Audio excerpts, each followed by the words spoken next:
సంబంధాలంటే ఇటు చూడండి, ఇక్కడ కడప నగరంలో ఒకటి, ఇక్కడ ఎక్కడ మనము ఇక్కడ ఫ్రాక్షన్ రాజకీయాలు లేవు.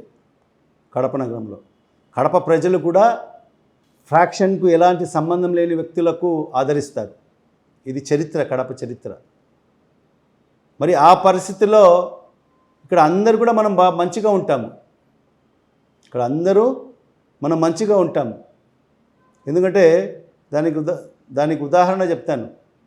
ఇప్పుడు ఎన్నికలు వచ్చినప్పుడు మనం ఎన్నికల్లో పోటీ చేస్తాం.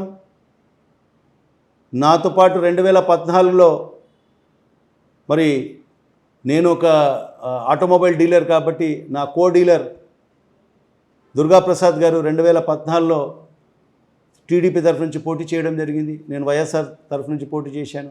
నేను 2014లో గెలిచాను. మరి అదేవిధంగా 2019లో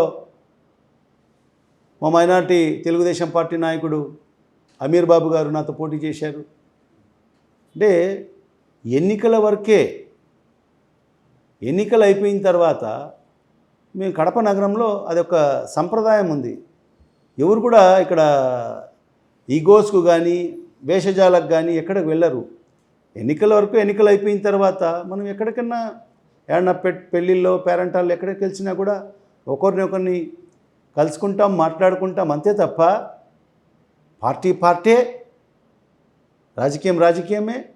ఎక్కడన్నా కలిసినప్పుడు మాట్లాడుకోవడం సహజమే.